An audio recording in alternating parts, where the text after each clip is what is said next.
읽겠습니다. 우리는 한 아버지를 가지지 아니하였느냐? 한 하나님께서 지으신 바가 아니냐? 어찌하여 우리 각 사람이 자기 형제에게 거짓을 행하여 우리 조상들의 언약을 욕되게 하느냐?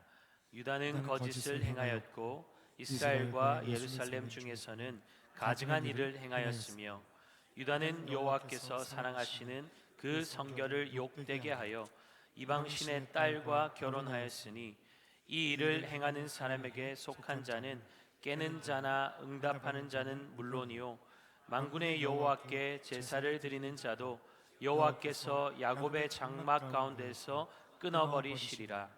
너희가 이런 일도 행하나니 곧 눈물과 울음과 탄식으로 여호와의 제단을 가리게 하는도다. 그러므로 여호와께서 다시는 너희의 봉헌물을 돌아보지도 아니하시며 그것을 너희 손에서 기꺼이 받지도 아니하시거늘 너희는 이르기를 어찌 됨이니까 하는도다. 이는 너와 내가 어려서 맞이한 아내 사이에 여호와께서 증인이 되시기 때문이라. 그는 내 짝이요 너와 서약한 아내로되 네가 그에게 거짓을 행하였도다. 그에게는 영이 충만하였으나 오직 하나를 만들지 아니하셨느냐? 어찌하여 하나만 만드셨느냐? 이는 경건한 자손을 얻고자 하심이라. 그러므로 내 심령을 삼가 지켜 어려서 맞이한 아내에게 거짓을 행하지 말지니라. 이스라엘의 하나님 여호와가 이르노니 나는 이혼하는 것과 옷으로 학대를 가리는 자를 미워하노라. 만군의 여호와의 말이니라. 그러므로 너희 심령을 삼가 지켜 거짓을 행하지 말지니라. 아멘. 자, 우리 귀한 믿음의 지체들 인사하겠습니다. 함께 예배드리게 돼서 좋습니다. 꼭 은혜 받고 갑시다. 네. 자, 앉아서 이렇게 앞만 보고 있다 보면 누가 왔는지 이렇게 잘 못 보잖아요. 저도 사실 뭐 앞에서 이렇게 하지만 요때 이제 한번 싹 한번 보는 거예요.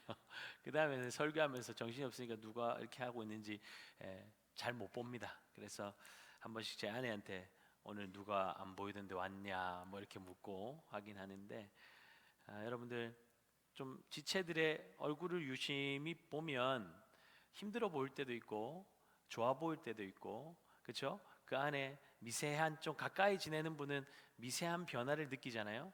그래서 또 이렇게 지붕 단장한 분들은 아유 지붕 예쁘게 단장했다고 또 이야기해주고 칭찬해주고 한마디 해주고 또는 뭐 조금 오늘 좀 힘들어 보여도 아유 웃으니까 너무 예쁘네요 이렇게 한마디 하면 좀 힘들었던 마음도 또 다시 일어나게 되고 그런 것 같습니다. 그래서 참 우리 한마디 말이 너무너무 중요한 것 같아요. 정말 우리가 말의 실수도 많지만 그 말을 성령의 우리 입술이 붙잡힌 바 되면 그 말 한마디 때문에 지체가 살아나고 회복되는 것을 경험하게 되잖아요. 그러니까 너무너무 놀라운 거예요.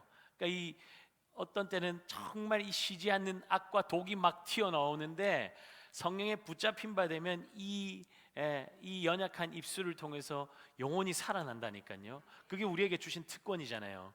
살리는 데 쓰임 받는 저와 여러분 되시기를 예수님의 이름으로 축복합니다. 자, 옆에 분 한번 보세요. 칭찬할 거 한 가지 찾아서 한마디 하세요.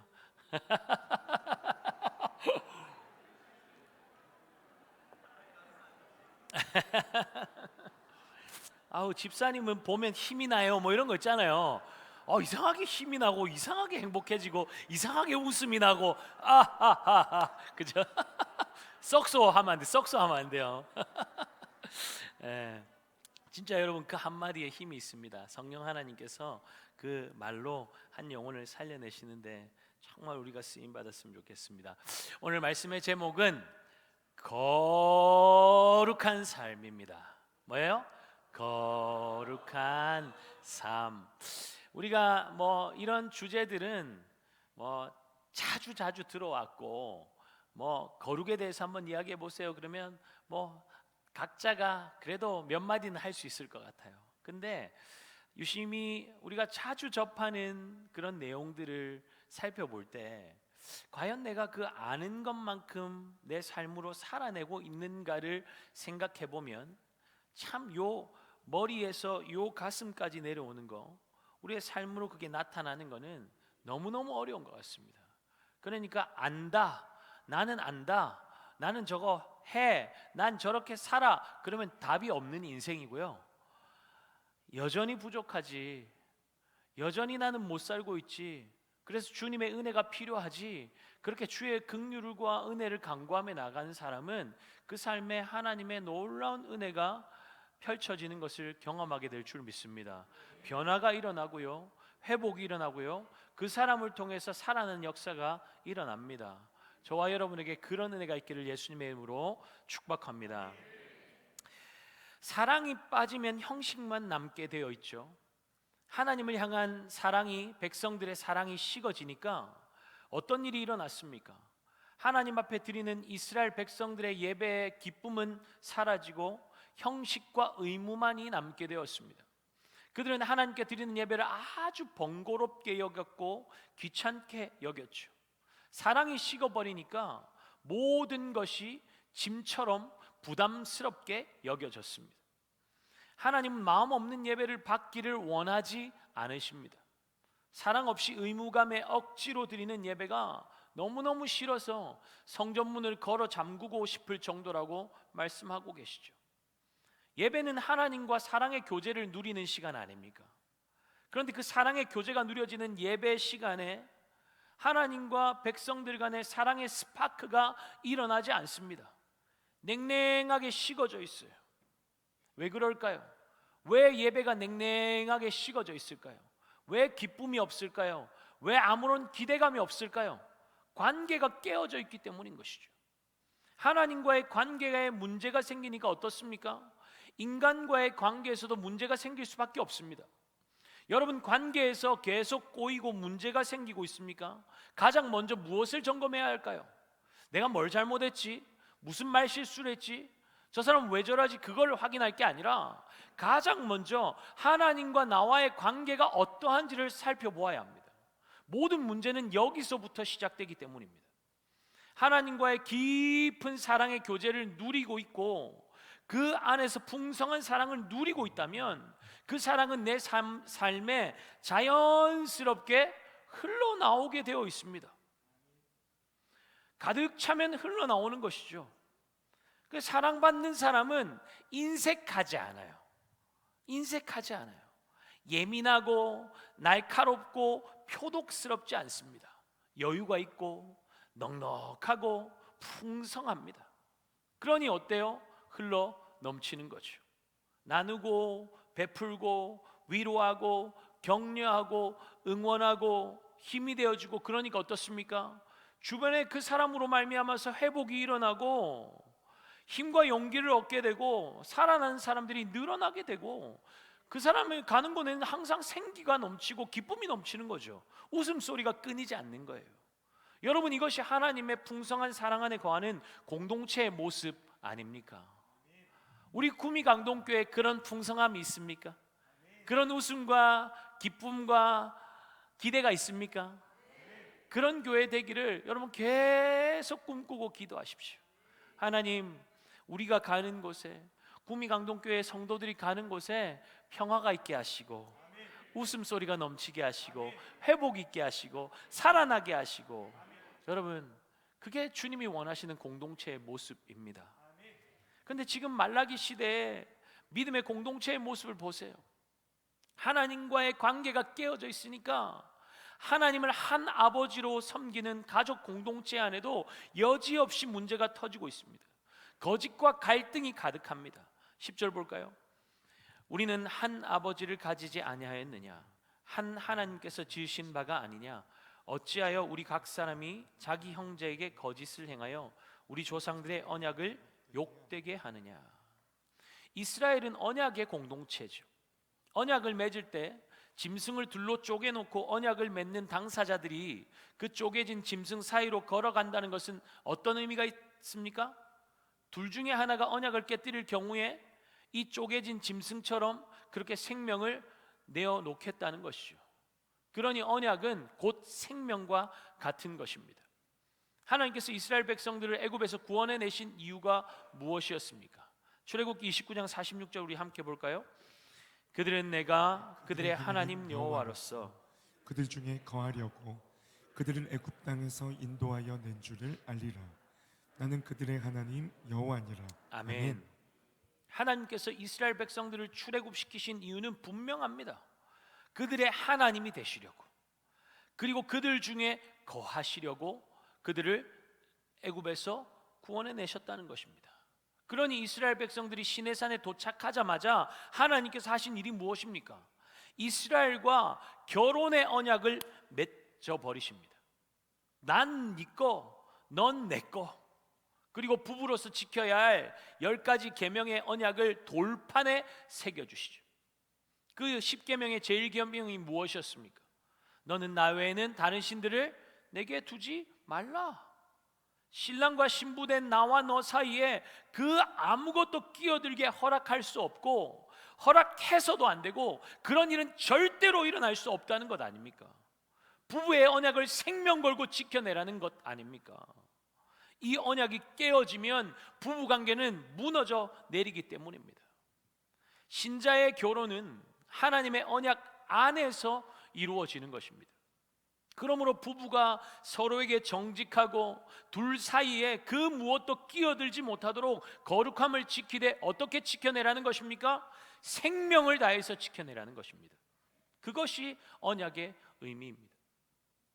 하나님께서 세우신 우리의 가정은 이렇게 언약 위에 세워졌습니다. 그러니 이 하나님 앞에서 맺는 결혼의 언약이 없이 동거하거나 결혼식 때 하나님의 말씀에 기초한 언약의 예식이 아니라 자신들이 작성한 서로에 대한 서약을 낭독한다는 것은 어떤 의미일까요? 모래 위에 집을 짓는 것과 같이 무모한 도전이 되는 것입니다. 여러분 기억하십시오. 이제 결혼 정년기에 있는 자녀들을 두고 계신 부모님들, 요즘 뭐 스몰 웨딩이다 뭐 그렇게 하는데, 결혼 예식은요 하나님 앞에 드리는 예배입니다. 하나님이 증인으로 서시고 하나님이 주례자로 서셔서 그 결혼을 디자인하신 하나님 앞에서 드리는 예식이라고요. 하나님 앞에 생명 거는 언약을 하는 예식이란 말입니다. 그러니까 뭐 스몰 웨딩이고 이런 게 중요한 게 아니에요. 하나님의 말씀의 언약 위에 가정이 세워지는 것이 중요합니다. 그러니까 가르쳐야 돼요. 가르쳐야 돼요. 그것 없이 결혼 예식을 진행하면 안 되는 겁니다. 오늘날 가정이 왜 이렇게 붕괴되고 해체됩니까? 언약의 기초 위에 가정을 세우지 않기 때문 아닙니까? 모래 위에 아무리 멋진 집을 세워봐야 비바람 몰아치면 한순간에 무너져 내리는 것이죠. 그러니 우리 하나님은 생명 거는 언약 위에 하나님과 우리의 관계를 세우신 것입니다. 그런데 하나님의 신부가 어떻게 했다는 것입니까? 그 결혼의 언약을 무시하고 무참히 깨뜨려 버렸다는 것이죠. 그러니 하나님께서 말라기를 통해서 그 신부 이스라엘에게 뭐라고 외치는지 10절 한번 볼까요? 어찌하여 우리 각 사람이 자기 형제에게 거짓을 행하여 우리 조상들의 언약을 욕되게 하느냐. 조상들의 언약을 욕되게 했다는 것은 하나님과 맺은 부부의 언약을 깨뜨려 버렸다는 것입니다. 하나님과 은밀하게 사랑을 나누어야 할 그 침실에 이방 남자를 끌어들였다는 것이죠. 11절입니다. 유다는 거짓을 행하였고 이스라엘과 예루살렘 중에서는 가증한 일을 행하였으며 유다는 여호와께서 사랑하시는 그 성결을 욕되게 하여 이방신의 딸과 결혼하였으니. 여러분 말씀을 띄울 때 같이 무조건 읽으세요. 같이 읽읍시다 안 해도 그냥 같이 읽으세요. 왜냐하면 말씀이 같이 선포되는 게 중요하거든요. 그러니까 가급적이면 시간이 급하지 않으니까, 주일에는 막 제가 급하니까 막 다다다다 읽는데 같이 말씀을 읽으면서 계속 말씀을 상고하면서 나아가면 좋겠습니다. 하나님의 언약 백성들이 이방신의 딸들과 결혼했다는 것입니다. 그렇다면 이방신의 딸과 결혼하는 것이 어떻게 가증한 일이고 여호와께서 사랑하시는 성결을 욕되게 하는 것입니까? 하나님께서 이방의 결혼을 싫어하시는 이유가 무엇입니까? 다르기 때문입니다. 고린도후서 6장 14절 함께 볼까요? 너희는 믿지 않는 자와 멍에를 함께 매지 말라. 의와 불법이 어찌 함께하며 빛과 어둠이 어찌 사귀며. 보세요. 의와 불법, 빛과 어둠은 공존할 수가 없죠. 함께할 수 없습니다. 빛이 오면 어둠은 쫓겨가게 되는 것이고 빛이 사라지면 어둠이 가득하게 되는 것입니다. 의와 불법이 타협할 수 없고 엄격하게 구분되듯이 이방인과 불신자와 결혼하는 것이 그러하다는 것입니다. 소 두 마리가 함께 멍에를 메고 가는데 그 멍에가 맞지 않고 하나는 앞으로 하나는 뒤로 가는데 어찌 힘들지 않을 수 있겠습니까? 피차 힘들 수밖에 없죠. 불신자와의 결혼이 이와 같다는 것입니다. 처음에는 사랑하니까 교회에 다니겠다고 따라다니겠다고 철통같이 약속을 하죠. 아니면 난 반드시 이 배우자를 예수 믿게 만들고 말 거야 라는 큰 포부를 가지고 불신자와 결혼을 선택합니다. 그런데 그것이 여러분 마음처럼 쉽던가요? 얼마나 가슴 아픈 일이 많습니까? 약속은 온데간데 없고 교회 가는 것을 방해하지를 않나, 주말에 함께 쉬고 가족들이 놀러가서 즐거운 시간을 보내야 하는데 교회 간다고 그게 다 깨졌다고 화를 내고 그러면 가정의 평화를 위해서 한 발 뒤로 물러나는 거죠. 예배를 포기하고 가족들이 함께하는 시간을 택하다가 사라져버린 우리의 지체들이 얼마나 많습니까? 처음에는 한 달 한 번, 두 번 그렇게 타협하다가 완전히 멀어지게 되는 것이죠. 그렇게 주님이 아니라 믿지 않는 배우자를 따라가 버리게 되는 거죠. 물론 정말 하나님의 은혜로 믿지 않는 배우자가 예수님을 믿게 되는 놀라운 일도 일어나기는 합니다. 그런데 그것이 쉽게 일어난 일입니까?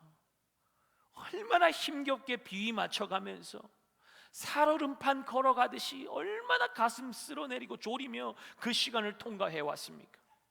지금도 그 문제만 생각하면 가슴이 답답하고 눈시울이 붉어지는 분들이 계실 것입니다. 불신 결혼이 이렇게 힘든 것이기에 성경은 권장하지 않는 것이죠. 그런데 말라기 당시에 이방인들과의 결혼 문제는 권장하지 않는 정도가 아니라 분명히 금지시킨 결혼입니다. 하나님은 이방인과의 결혼을 언약을 파괴하는 행위로 보셨습니다. 그런데도 당시 하나님의 백성 이스라엘은 백성에서부터 제사장에 이르기까지 이방 사람들과 결혼하는 것에 대해서 전혀 문제의식을 가지고 있지 않았습니다. 심지어 이방 여인과 결혼하기 위해서 정혼한 여인과 이혼하면서까지 생명처럼 지켜야 할 언약을 깨뜨리고 있었던 것이죠. 그들이 하나님과의 언약을 이렇게 손쉽게 깨뜨렸던 이유가 무엇이었습니까? 하나님과의 관계가 무너져 있으니까 하나님의 말씀을 어기는 것이 무엇이 문제가 되겠어요? 그러니 그들의 선택과 결정에는 하나님의 뜻보다 자신이 먼저 되고 있었던 것입니다.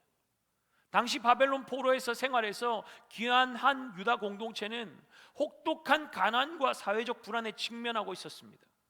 반면에 오래전부터 가나안 땅에 정착하여서 자리 잡고 살고 있던 이방인들은 아주 부유한 삶을 살고 있었죠. 이스라엘 백성들에게 그들은 경제적인 디딤돌과 안정적인 사회 기반을 제공해 줄 수 있는 기회처럼 여겨졌습니다. 하나님보다 그들이 더 크게 보였던 것이죠. 가뜩이나 바벨론에서 다른 민족들과 섞여서 살았던 경험이 있으니까 왜 굳이 유다 여자만을 고집해야 하는가라는 질문이 있었던 차에 안정적인 삶을 살 수 있는 기회를 보았으니 이방인들과 결혼하는 것이 그들에게는 전혀 문제될 것이 없었던 것이죠. 그렇게 그들은 경제적인 넉넉함을 위해서 육적인 아름다움을 쫓으면서 구별이 아니라 섞이는 것을 택해버린 것입니다. 하나님께서 이스라엘 백성들과 사이에 그 어떤 것도 두지 말라, 그 어떤 것도 끼어들지 않도록 해라 명령하신 이유가 무엇이었습니까?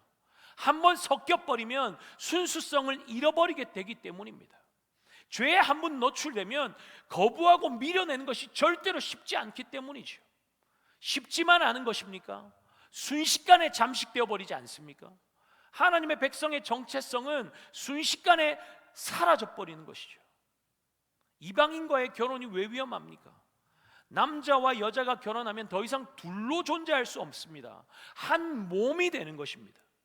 결혼을 하면 사람만 오는 것이 아니라 그의 배경, 가족, 친구, 그가 즐겼던 것들, 그의 생각, 그의 섬기는 것들 모든 것이 함께 따라오는 것이죠. 이방 사람들이 결혼할 때 그가 섬기는 신이 함께 그 가정 안으로 들어오는 것입니다. 그가 즐기던 문화들도 함께 가정 안으로 들어오게 되는 것이죠. 그러면 자연스럽게 섞이게 되는 것 아닙니까? 자녀들 교육할 때는 어떻습니까? 한쪽에서는 하나님을 잘 섬겨야 돼. 한쪽에서는 바알 신이 최고야. 바벨론 사는 거 봐라. 다 신이 강하고 힘이 있으니까 잘 살게 되는 거 아니야. 멍해가 다르니까 서로 다른 방향으로 아이를 이리저리 끌어당기니까 어떤 일이 일어납니까? 찢어지는 거죠. 계속 갈등하고 어려워지면 결국 강한 쪽으로 끌려가게 되는 것입니다. 예수 믿는 사람의 정체성은 무엇입니까? 예수 믿는 사람의 정체성이 뭐예요? 예수죠. 삶의 이유가 예수고 가는 방향이 예수고 죽는 것조차 예수 아닙니까?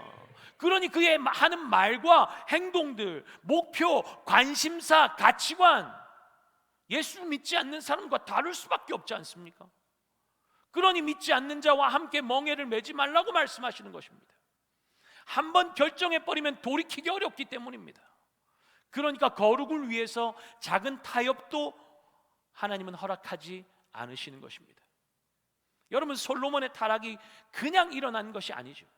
분명 하나님은 이스라엘 왕들에게 이방 여인을 아내로 맞지 말라고 명령하셨습니다.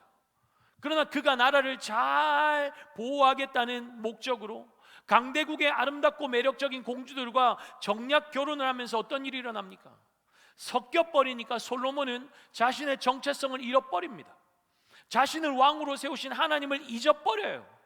이방 여인에게 빠져버리니까 그들의 사랑을 갈구하면서 결국 자신도 그들을 따라서 이방 신앙을 그들에게 먼저 인정해주고 그들을 위해서 산당도 지어주고 그들이 마음껏 그 우상을 섬기도록 하다 보니까 그 여인에게 빠져서 그들과 함께 이방 산당에서 이방 신을 섬기는 거죠. 생명같이 지켜야 할 언약을 깨뜨리는 삶을 살았던 것 아닙니까? 당장의 필요를 위해서 육적으로 끌린다고 세상의 기준 때문에 선택해버리면 타락은 순식간에 일어나는 것입니다. 한 번쯤이야 뭐 어때? 하는 작은 타협이 인생을 처참하게 무너뜨리는 것입니다. 이 자리에 청년들 있죠? 배우자 선택할 때 정말 주님 앞에서 묻고 또 묻고 점검하고 또 점검해야 합니다. 급하다고, 아유 나이가 지금 많이 들어가지고 쫓긴다고, 아우 세상 조건이 너무 좋다고, 예쁘고 잘생겼다고 외적인 조건들 보고 급하게 결정하면 결국 가슴 칠 일만 남았다는 것을 꼭 마음에 새기시기 바랍니다. 그의 말과 하는 행동을 잘 살펴보면 그의 신앙관과 가치관이 고스란히 묻어져 나옵니다. 물론 연애하는 기간 동안 아주 잘 포장하고 숨길 수 있습니다. 그러니 하나님이 주시는 분별력을 구해야 하는 것이죠. 이 자리에 계신 분들 중에도 남편이 너무 멋진 교회 오빠였는데 남편한테 전도받아서 교회 오게 되었는데 정작 남편은 신앙생활 안 하는 분이 계실 거예요. 물론 어떠한 이유 때문일 수도 있겠지만 신자인 줄 알았는데 불신자인 경우가 있죠. 그러니 주님 앞에 묻고 또 묻고 분별하고 또 분별해야 한다는 것입니다. 절대로 세상이 하는 것처럼 이성적으로 끌린다고, 세상적인 조건이 좋다고, 주변 사람들이 너무 잘 어울린다고 그런 말에 현혹되면 안 됩니다. 자기 마음에 들고 이 사람과 결혼하면 행복하게 해주겠구나 하면서 결혼하면 안 된다는 것이죠. 하나님이 정해놓으신 짝을 만나야 행복한 것입니다. 하나님이 정해놓으신 짝을 찾으려면 어떻게 해야겠습니까? 하나님께 물어봐야죠. 하나님이 원하시는 내 배우자가 어떤 사람이어야 할지, 주님이 원하시는 가정의 모습이 무엇인지를 부지런히 묻고 배워야 합니다. 결혼 정년기에 있는 청년들 뿐만 아니라 결혼한 사람들도 배워야 합니다. 주님이 원하시는 모습으로 살아야 주님이 주시는 행복을 누릴 수 있기 때문이죠. 오늘날 가정이 그것을 몰라서 아픔을 경험할 때가 얼마나 많습니까?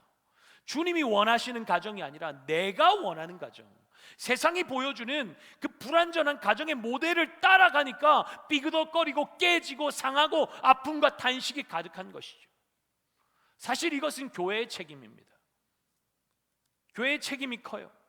성경적인 결혼, 성경적인 가정에 대해서 분명하게 제대로 가르치지 못했기 때문입니다. 깨어진 가정 속에서 신음하고 고통하는 우리 다음 세대 자녀들이 얼마나 많습니까? 나는 절대로 우리 엄마 아빠처럼 안 살 거야, 다짐하고 다짐했던 경험을 가진 분들이 이 자리에 있지 않습니까? 그럼에도 불구하고 결혼했는데 나도 모르게 닮고 싶지 않았던 부모님의 모습을 따라가고 있는 현실을 볼 때에 가슴이 쓰라리죠. 사랑하는 여러분, 우리 주님께서 우리 가정에 원하시는 것이 무엇일까요? 행복을 추구하며 사는 것이 잘못된 일은 아닐 것입니다. 우리 주님도 우리가 행복하게 살기를 원하실 것이에요. 하지만 행복이 우리 가정의 목적이 되어 있다면 그것은 잘못된 것입니다. 행복이 하나님께서 가정을 세우신 목적은 아니기 때문입니다. 그렇다고 그렇다면 하나님께서 결혼을 통해서 가정을 세우신 목적이 무엇입니까? 에베소서 5장 25절에 보면 남편들에게 아내 사랑하기를 그리스도께서 교회를 사랑하시고 그 교회를 위하여 자신을 주심같이 하라고 말씀하고 계시죠. 신랑 되신 그리스도께서 신부된 교회를 사랑하셔서 자신을 주신 이유가 무엇이라고 말씀하고 있습니까? 에베소서 5장 26절 27절 함께 봅니다. 이는 곧 물로 씻어 말씀으로 깨끗하게 하사 거룩하게 하시고 자기 앞에 영광스러운 교회로 세우사 티나 주름 잡힌 것이나 이런 것들이 없이 거룩하고 흠이 없게 하려 하심이라. 아멘. 아멘. 여러분, 그리스도께서 왜 신부된 교회를 위해서 자신의 생명을 주셨다고 말씀합니까? 행복을 위해서입니까? 아니죠. 거룩하고 흠이 없게 하시고 영광스러운 교회로 세우시기 위해서라는 것입니다. 여러분, 여기서 우리는 가정의 목적을 볼 수 있지 않습니까? 신랑이 신부에게 원하는 것은 무엇입니까? 거룩입니다. 부부가 행복이 아니라 주님이 원하시는 거룩한 삶을 살면 행복은 저절로 따라오게 되는 것입니다. 죄로 오염된 세상에서 죄성을 가진 남자와 여자 죄인들이 만나서 죄로 물든 세상 속에서 사는 것이 결혼입니다. 그런데 주님은 그 결혼의 목표를 무엇으로 삼으라고 말씀하고 계십니까? 행복이 아니라 거룩을 목표로 삼으라는 것입니다. 둘 다 서로의 허물을 품어줄 수 없는 죄인입니다. 완전한 사랑으로 배우자를 만족시킬 수 없다는 것입니다. 그런데 서로를 비교하면서 부족함을 지적하면서 이래서 우리는 행복할 수 없다고, 당신이 이렇게 바뀌어야만 행복할 수 있다고 서로가 주장하기 시작하면 어떻습니까? 행복하려고 하다가 불행해지는 것이죠. 더 불행해지는 것입니다. 만족이 없고 늘 허기지니까 다른 데 한눈 팔게 되는 것 아닙니까? 저 사람은 나를 채워줄 수 있을까? 저 사람은 내 남편과 다르네, 내 아내와 다르네. TV에 나오는 그 멋진 남자를 보면서, 배불뚝이 내 남편을 보면서 내 남편은 왜 저렇게 식스팩을 못 가지고 있을까? 뭐 쓸데없는 데 눈을 돌리기 시작하는 거예요. 그렇게 한눈 팔고 그것을 쫓아가는 순간 가정의 행복은 산산조각 나는 것 아닙니까? 그러니 하나님은 자신이 정원한 아내를 버리고 육신의 정욕을 채우기 위해서 이방인들과 결혼한 이스라엘 백성들을 향해서 너희가 여호와께서 사랑하시는 성결을 욕되게 하였다고 책망하고 계신 것입니다. 거룩이 무엇이죠? 거룩은 구별되는 것입니다. 그 무엇과도 섞이지 않는 것이 거룩입니다. 주님께서 신부된 교회를 사랑하사 그 사랑을 지키시려고 거룩을 위해서 치르신 대가가 무엇이었습니까? 자신의 생명입니다. 우리 신랑 되시는 주님은 거룩을 위해서 생명의 대가를 치르셨습니다. 그리고 이제 신부된 우리에게 내가 거룩하니 너희도 거룩하라고 말씀하십니다. 왜입니까? 그것이 하나님께 영광이 되기 때문이라는 것입니다. 여러분, 신랑의 영광은 무엇입니까? 거룩한 신부 아닙니까? 신부의 영광은 무엇이겠어요? 거룩한 신랑입니다. 부부에게, 서로에게 그것만큼 큰 선물이 어디 있습니까? 그뿐입니까? 부부의 거룩함이 곧 하나님의 영광이라고 말씀하고 계시지 않습니까? 그렇다면 부부의 거룩함은 무엇입니까? 배우자 아닌 다른 사람에게 눈 돌리지 않는 것, 다른 것에 마음 두지 않는 것, 몸을 거룩하게 지키는 것, 생각을 거룩하게 지키는 것이겠죠. 왜요? 사랑하니까.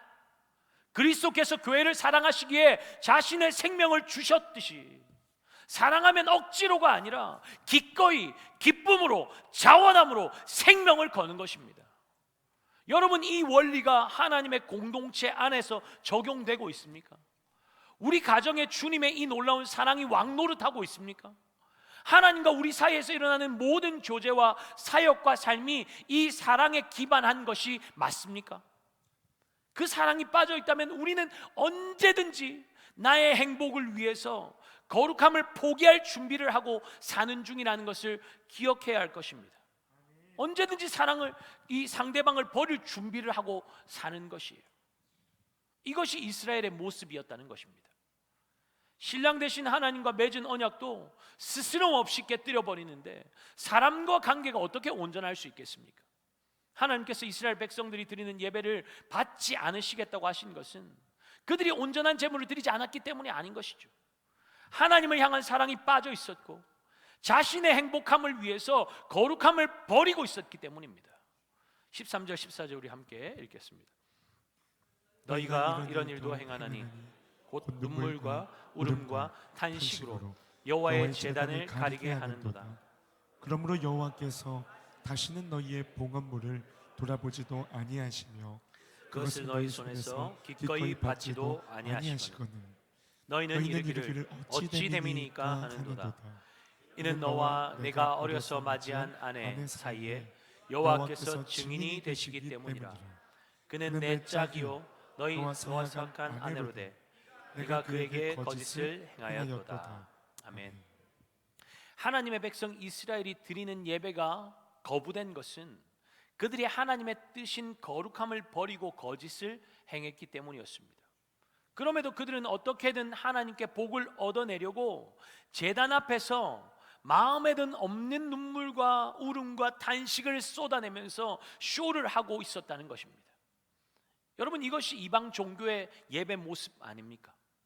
울면서 가슴을 치면서 옷을 찢으면서 신의 마음에 동정심을 유발시켜서 복을 조금이라도 더 받아내려고 하는 것이죠. 그게 이방 종교예요. 갈멜산에서 이방 선지자들이 그들이 하는 기도에 바알과 아세라가 응답하지 않으니까 어떻게 합니까? 칼과 창으로 자기 몸을 긋고 찔러가면서 피칠갑을 하고 응답할 수 없는 신의 이름을 목이 터져라 불러대고 있는 것이죠. 이방의 이런 기괴한 쇼가 하나님의 제단 앞에서 하나님의 백성들에 의해서 벌어지고 있다는 것입니다. 그렇다면 우리 예배 가운데 이런 기괴한 쇼가 벌어지지 말라는 법이 있습니까? 언제든 이런 일이 우리에게도 일어날 수 있다는 것입니다. 아무런 의미 없이 소리만 꽥꽥 지른다고 되는 것이 아닙니다. 주여 주여 하는 자마다 천국에 들어갈 것이 아니라고 주님 말씀하시죠. 여러분, 우리의 예배에 정말 주님이 원하시는 것이 무엇인지, 우리 삶에서 정말 주님이 원하시는 것이 무엇인지를 놓쳐버리면 하나님과 만나는 예배 가운데 이런 의미 없는 행동들로 채워져서 주님은 너무 곤욕스러우실 수 있다는 것입니다. 중심을 보시는 주님께서 이중적인 삶을 살고 있는 그 백성들의 울부짖는 탄식을 보실 때 어떤 마음이셨을까요? 여러분, 악어의 눈물 아시죠? 먹이를 씹어 먹을 때 흘리는 눈물이 자신의 밥이 되고 있는 그 생명이 불쌍해서 눈물 흘리는 것이 아닌 것처럼 제단 앞에서 쏟아놓고 있는 하나님의 백성들의 이스라엘의 눈물은 하나님의 감정 조장용일 뿐이었다는 것입니다. 위선이죠. 가면놀이 하고 있는 것입니다. 가면 쓰고 액팅하고 있는 거예요. 연기하고 있는 거예요. 그렇게 쇼를 하고 난 이후에 그들의 일상이 어땠습니까? 그들의 일상은 제단 앞에서 쏟은 눈물이 무색할 정도로 괴리감이 있었습니다. 당연히 아무런 변화가 없죠. 여전히 자신의 아내를 함부로 대하고 있었고 학대하고 있었고 자신의 정욕을 위해서 생명 걸고 지켜야 할 결혼의 언약을 깨뜨려 버리고 아내를 쫓아내고 이방인과 결혼하는 악행을 저지르고 있었습니다. 여러분, 결혼의 언약을 생명 걸고 지켜야 하는 이유가 무엇입니까? 결혼의 증인이 바로 하나님이시기 때문입니다.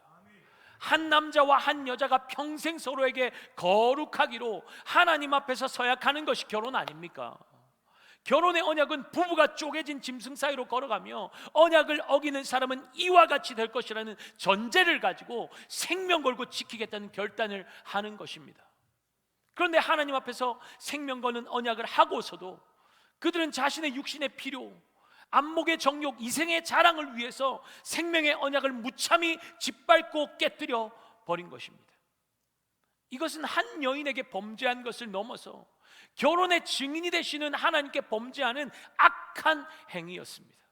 그러니 주님 우리에게 이런 말씀을 주시는 것 아니겠습니까? 지난주 주일 말씀, 암송 말씀 여러분 기억하시죠? 요한일서 2장 15절, 16절 한번 띄워주세요. 같이 읽어볼까요? 이 세상이나 세상에 있는 것들을 사랑하지 말라. 누구든지 세상을 사랑하면 아버지의 사랑이 그 안에 있지 아니하니 이는 세상에 있는 모든 것이 육신의 정욕과 안목의 정욕과 이생의 자랑이니 다 아버지께로부터 온 것이 아니요 세상으로부터 온 것이라. 아멘. 하나님을 향한 왜곡된 사랑과 세상을 향한 욕망으로 가득 채워져 있으니 하나님은 그들의 예배를 받으실 수가 없었던 것입니다. 하나님은 그런 그들을 미워하여서 야곱의 장막에서 끊어버리시겠다고까지 말씀하고 계십니다. 12절이죠.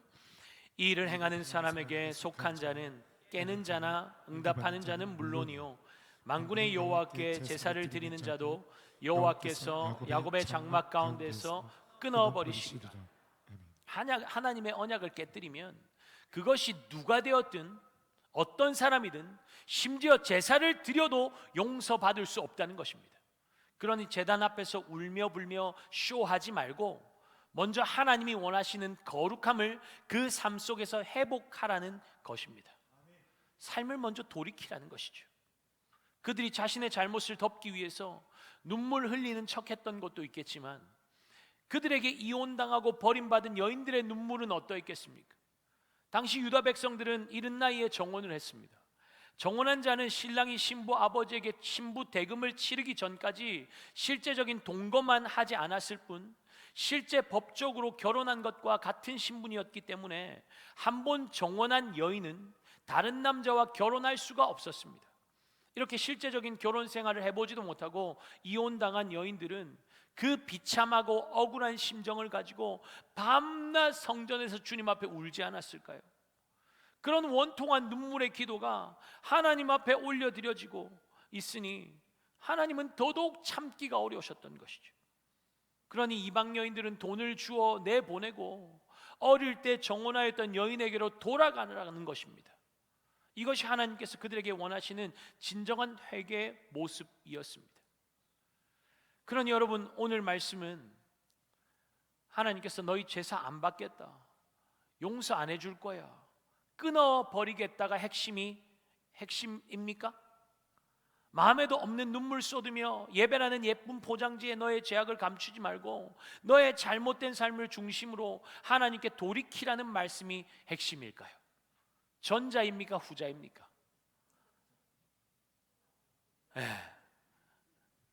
뭐가 주님의 마음일까요?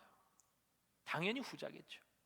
하나님께서 이처럼 신랄하게 그들을 비판하고 책망하고 경고하시는 이유는 너희 끊어버릴 거야, 용서 안 할 거야, 다 끝내버릴 거야가 아니라 제발 정신 차리고 돌아오라는 것입니다. 그런데 연약한 우리는 꼭 빅딱선을 타죠. 봐라, 하나님 제사 안 받으시겠다잖아, 관심 없으시대잖아, 끊어버리고 끝장 내버리시겠다잖아. 그러면서 하나님을 오해하고 두려워하는 거죠. 여러분, 두려움의 근원이 무엇입니까? 하나님에 대한 무지입니다. 그러니 벌 받을까 봐 두려워 벌벌 떠는 겁니다. 벌 받지 않기 위한 인간의 얄팍한 대책은 무엇입니까?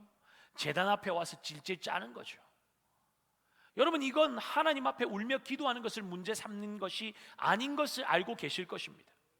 회개하는 척하고 삶에서 잘못된 어떤 것도 포기하거나 내려놓고 돌이키지 않는 태도를 지적하고 있는 것입니다. 어떤 사람들은 자신이 지은 죄에 대한 죄책감 때문에 하나님을 피해 다니는 사람이 있습니다. 또 어떤 사람은 그 죄책감을 없애려고 잘못한 것을 상쇄시키려고 헌금도 2배로 하고 봉사도 2배로 하고 몸으로 때우려고 하는 사람이 있어요. 여러분, 교회는 노동 교화소가 아니지 않습니까? 죄책감 때문에 자기 죄를 덮으려고 그렇게 열성적으로 예배를 드리고 그런 마음으로 봉사하는데 어찌 기쁨이 생길 수가 있겠습니까? 회개는 그런 것이 아니죠. 내가 가는 길이 잘못된 길이고 하나님께서 미워하시는 죄의 길이라면 완전히 돌아서야 하는 것입니다. 더러운 것은 품고 숨기는 것이 아니라, 감추는 것이 아니라 끊어내고 잘라내야 하는 것입니다. 몸에 염증이 생겼는데 고름이 나고 진물이 나서 보기 흉하다고 숨겨버리면 어떻게 됩니까? 썩어서 결국 잘라내는 대수술로 들어갈 수밖에 없는 것 아닙니까? 그러니 하나님 앞에 크나큰 죄악을 범하고서도 아닌 척, 잘하는 척, 하나님 사랑하는 척, 하나님 잘 섬기는 척 뻔뻔하게 굴지 말고 어떻게 하라는 것입니까? 16절 볼까요? 만군의 여호와의 말이니라. 그러므로 너희 심령을 삼가 지켜 거짓을 행하지 말라. 아멘. 거룩을 회복하라는 것입니다. 거룩은 마음을 지켜내는 것이죠. 거룩은 나누어지지 않는 마음입니다. 섞이지 않는 마음입니다. 세상도 사랑하고 돈도 사랑하고 하나님도 사랑할 수 없는 것이죠. 세상을 사랑하면 아버지의 사랑이 그 안에 있지 아니하니, 요한일서 2장 15절에 분명히 말씀하고 있지 않습니까? 하나님을 향한 사랑으로 가득하면 세상을 향한 사랑은 비집고 들어올 틈이 없는 것입니다. 여러분, 이것이 거룩이에요. 거짓으로 몸만 함께 있고 마음은 다른 곳에 있다면 그것도 거룩은 아니겠죠. 거룩은 진실함입니다. 신실함입니다. 거짓이 들어오면 거룩은 깨어지게 되어 있습니다. 관계도 깨지고요, 사랑도 깨집니다. 거룩은 그래서 생명 걸고 지켜내야 하는 것입니다. 거룩은 어떻게 지킨다고요? 생명 걸고 지켜내야 되는 거예요. 여러분, 이 시대에 거짓이 얼마나 만연합니까? 거룩을 가치 있게 여기지 않습니다. 내 눈에 보기에 좋고 느끼기에 좋으면 그만입니다.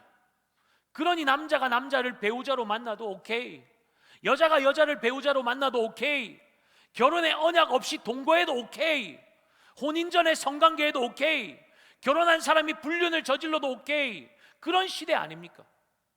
요즘 드라마 영화 소재가 불륜은 다반사죠. 동거, 혼전, 임신, 동성애, 거기에 거룩이 어디 있습니까? 눈 씻고 찾아볼래 해도 찾아볼 수가 없어요. 그런 타락한 문화에 노출되어 있는 우리의 다음 세대 자녀들, 청년 세대들에게, 부모 세대들에게 주님은 지금 거룩을 명령하고 계십니다. 결혼 생활도 부부 생활도 가정 생활도 거룩하라고 말씀하고 계십니다. 우리 다음 세대 청년 세대가 아마 진로를 찾으면서 아마 이런 기도 제일 많이 할 것 같습니다. 하나님, 저를 향한 하나님의 뜻이 무엇인지 가르쳐 주세요. 알게 해주세요. 결혼 정년기에 있는 청년들도 마찬가지겠죠. 새롭게 세워질 우리 가정을 향한 하나님의 뜻은 무엇입니까? 자녀 출산을 앞둔 가정도, 준비하는 가정도, 자녀를 키우는 가정도, 자녀 결혼을 앞두고 결혼을 위해 기도하고 자녀 가정을 위해서, 손주들 위해서 기도하는 내용도 동일할 것입니다. 주님, 우리의 자녀들, 손주들을 향한 하나님의 뜻은 무엇입니까? 은퇴 이후에 제가 어떻게 살기 원하십니까? 하나님의 뜻을 알려주세요. 이렇게 기도하고 계시겠죠. 여러분, 하나님의 뜻은 무엇일까요? 우리를 향한 하나님의 뜻은 무엇일까요? 오늘 말씀을 통해서 우리를 향한 하나님의 뜻은 분명하게 드러나고 있습니다. 뭡니까? 거룩함입니다. 거룩함입니다. 하나님 앞에 거룩하게 사는 것입니다. 데살로니가 전서 4장 3절 한번 보겠습니다. 함께 보겠습니다. 하나님의 뜻은 이것이니 너희의 거룩함이라. 곧 음란을 버리고. 거룩하기 위해서 어떻게 하라는 거예요? 음란을 버려야 하는 거예요. 음란하게 살면 거룩할 수 없어요. 더러운 것을 품고 있으면 거룩할 수 없습니다.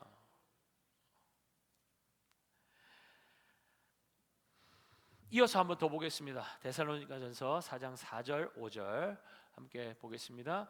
각각 거룩함과 존귀함으로 자기 아내 대할 줄을 알고 하나님 모르는 이방인과 같이 세욕을 따르지 말고. 아멘. 하나님께서 왜 이방인들과 결혼하지 말라고 하셨습니까? 그들은 하나님을 모르니까. 그들의 삶의 목적, 생명 지켜야 할 가치가 그들에게는 없기 때문입니다. 거룩과 상관없는 삶을 살아가기에 그런 자들과 섞이게 되면 거룩할 수가 없기 때문입니다. 더러운 오물을 끌어안고 있는데 어떻게 깨끗함을 유지할 수 있겠습니까? 불가능한 것이죠. 그러니 하나님은 분리를 명하시는 것입니다. 여러분, 하나님께 영광 돌리는 방법이 무엇입니까? 어떻게 하나님께 영광 돌릴 수 있죠? 다음 세대 친구들, 우리 청년들, 어떻게 하면 하나님께 영광 돌릴 수 있을까요? 네. 주님께서 교회를 위해서 자신의 생명을 아낌없이 내어주신 이유가 무엇이었죠? 거룩하고 흠이 없게 하셔요. 영광스러운 교회로 세우시기 위해서라고 에베소서 5장 27절에 말씀하고 있습니다. 그러니까 하나님 앞에 영광되는 신부가 되기 위해 필요한 것이 무엇이라는 것입니까? 거룩이라는 거예요. 뭐라고요? 거룩. 남편의 영광은 무엇입니까? 신부의 거룩함이고, 신부의 영광은 남편의 거룩함인 것처럼 우리가 거룩하게 살기 위해서 주님의 십자가 붙잡고 살면 그것이 우리 주님께는 영광이라는 것입니다. 공부 잘해서 좋은 대학 가서 좋은 직장 가서 선한 일 많이 하고 유명한 사람 되는 것, 그것이 하나님께 영광되는 삶이 아니라는 겁니다. 만약 부모들이 자녀들에게 그렇게 가르치고 있다면 그것은 하나님의 뜻과 전혀 상관없는, 내가 믿고 내가 확신하고 있는 내가 복음을 자녀들에게 가르치고 있는 거예요. 그렇게 가면 결국 할 수 있는 일이라고는 내 열심과 봉사로 죄를 가리고 죄책감을 덜어내고 죄의 형량을 조금이라도 낮추기 위해서 예배 드리는 땜빵용 예배, 하나님의 화난 마음을 조금이라도 수그러뜨리기 위해서 열심히 소리치고 울며 감정을 조작하는 거짓 예배밖에 드릴 것이 없는 것이죠. 사랑하는 다음 세대 청년 세대들이요, 하나님의 영광을 위해서 젊은 때에 몸과 마음을 거룩하게 지켜내는 주님의 거룩한 신부의 삶을 살 수 있기를 예수 그리스도의 이름으로 축복합니다. 부모 세대들은 하나님의 언약 안에 거룩하게 세워진 가정이 하나님 앞에 거룩하고 부부가 서로에게 거룩하게 사는 것이 어떠한 것인지를 자녀들에게 보여주는 귀한 거룩의 샘플이 되시기를 예수님의 이름으로 축복합니다. 거룩하려면 거짓을 버려야 합니다. 하나님이 정해주신 경계를 넘어서 육신의 정욕을 쫓아가려는 마음과 생각이 성령 하나님께 통제를 받을 수 있도록 자신을 말씀에 쳐서 복종시키는 삶을 살 때 그 가정에 주님이 주시는 행복이 풍성하게 채워지는 역사가 일어나게 될 줄 믿습니다. 그런 건강한 가정들이 우리 교회 안에 많아지면 많아질수록 우리 교회는 더욱더 건강한 공동체로 세워지게 될 것입니다. 교회 안에서 열심히 봉사하면서 배우자는 소홀히 한다면 그것은 건강한 신앙생활이 아닙니다. 교회 안에서 인정받는 일꾼이지만 가정 안에서 인정받지 못한다면, 교회 안에서는 천사이지만 집으로 가서는 폭군이 된다면 그것은 거룩함이 아닌 것이죠. 거짓된 삶이고 하나님께서 기쁘시게 받을 수 없는 삶입니다. 그러니 하나님 뭐라고 말씀하세요? 돌이키라고 말씀하시는 것이죠. 하나님 알지 못할 때 하나님이 미워하시는 일을 했던 기억 때문에 기쁨을 빼앗기고 늘 눈치 보고 불안해하는 분은 없습니까? 우리 하나님은 과거를 묻지 않으십니다. 하나님 앞에 죄악된 일들을 회개하고 돌이키면 하나님께서 깨어지고 상한 모든 부분들을 치료해 주십니다. 또 새롭게 출발할 기회도 허락하시고 하나님 안에서 풍성한 삶도 누리게 하는 것을 믿으시기 바랍니다. 그러니까 여러분, 진리가 너희를 자유케 하리라, 이 말씀은 하나님의 말씀을 제대로 알아야 경험할 수 있는 자유입니다. 모름에 묶이게 되어 있어요. 늘 불안해하게 되어 있어요. 사랑하는 여러분, 주 안에서 거룩한 삶 사시기를 예수님의 이름으로 축복합니다. 서로 이렇게 인사할까요? 마음을 지키고 거짓을 행하지 맙시다. 거룩합시다. 할렐루야. 하나님 앞에 거룩한 주의 백성들을 통해서 거짓으로 가정과 교회와 자녀 세대를 무너뜨리려고 하는 악한 마귀의 계계는 무너지고 깨뜨려지고, 거룩으로 옷 입은 주의 백성들을 통해서 하나님 나라가 더욱더 견고하게 이 땅 가운데 세워지는 놀라운 역사가 일어나기를 예수 그리스도의 이름으로 축복합니다. 우리 다 함께 자리에서 일어나셔서 찬양하며 나아갑시다.